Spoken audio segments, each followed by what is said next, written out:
네, 정부가 경기 부양을 위해 내년 나라 살림을 20조 원이나 늘려 잡았습니다. 네, 반면에 세금은 그만큼 늘지 않고 나라 빚도 커질 전망입니다. 경기가 반드시 살아야 할 텐데요. 김종수 기자가 알아봤습니다.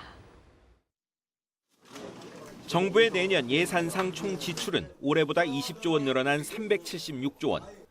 당초 증가 계획보다 8조 원이 늘었는데 이는 과거 경기 부양을 위해 편성했던 통상적 추가 경정 예산보다 2, 3조 원 더 많은 겁니다. 목적은 두말할 것 없이 경제 살리기. 작심하고 재정을 동원해 부양에 나선 겁니다. 가능한 범위 내에서 최대한 확장적으로 예산을 편성했다. 단기적으로는 적자를 확대하더라도 재정이 적극적인 역할을 하는 것이 필요하다. 이렇게 생각을 하고 있습니다. 보건, 복지, 노동 예산이 8% 이상 늘어 115조 원. 국방, 행정, 사회간접 자본 예산은 늘지만 전체 증가율에 못 미칩니다. 반면 세월호 사건 뒤 부각된 안전 분야는 18% 가까이 늘었고 연구개발 예산 중 창조경제 분야와 문화 쪽은 두 자릿수 증가율을 보였습니다. 올해까지 3년째 목표에 미달할 전망인 국세 수입은 내년엔 5조 원 늘어난 221조 원대. 국민 한 사람당 439만 원을 내는 셈입니다. 그런데 경기 부양엔 모두 공감하지만 문제는 나랏빚입니다. 내년엔 국내 총생산 GDP 대비 재정수지 적자 비율이 2%를 넘고 국가 채무도 570조 원까지 늘어납니다. 물론 적자 비율은 내년을 정점으로 낮아지고 나랏빚도 GDP 대비 30%대 중반을 유지하리란 게 정부 전망입니다. 경기가 살아 세수가 느는 선순환, 비과세 감면 정비나 불법 소득 탈루 적발을 통한 세입 기반 확대를 기대하기 때문입니다. 하지만 경기 살리기가 기대에 미치지 못한다면 적지 않은 부담으로 돌아올 전망입니다.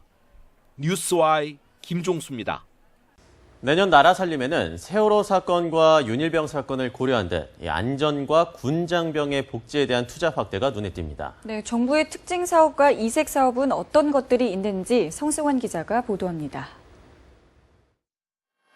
세월호 사고 이후 대한민국의 화두는 안전이었습니다. 이런 기조를 반영해 내년 안전 분야 예산은 올해보다 2조 원이 늘었습니다. 학교 시설을 정비하고 소방, 경찰 장비를 최신으로 교체하는 데 사용됩니다. 북한의 핵과 미사일 위협에 대응하는 킬체인, 한국형 미사일 방어 체계인 KAMD 구축에 1조 3천억 원을 배정하는 등 국방에만 37조 5천억 원을 투입하기로 했습니다. 특히 병사 월급은 15% 올라 상병이 15만 원 넘게 받게 됩니다. GOP 전 부대에 방탄복을 지급하고 외딴 부대에는 CCTV를 설치해 안전 사각지대를 없애기로 했습니다. 복지 예산은 올해보다 8.5% 늘어난 115조 원이 편성됐습니다.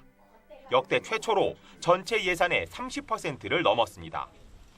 기초연금과 저소득층의 생계급여 등 전반적 항목이 늘었지만 보육료와 양육수당은 4천억 원이 줄었습니다.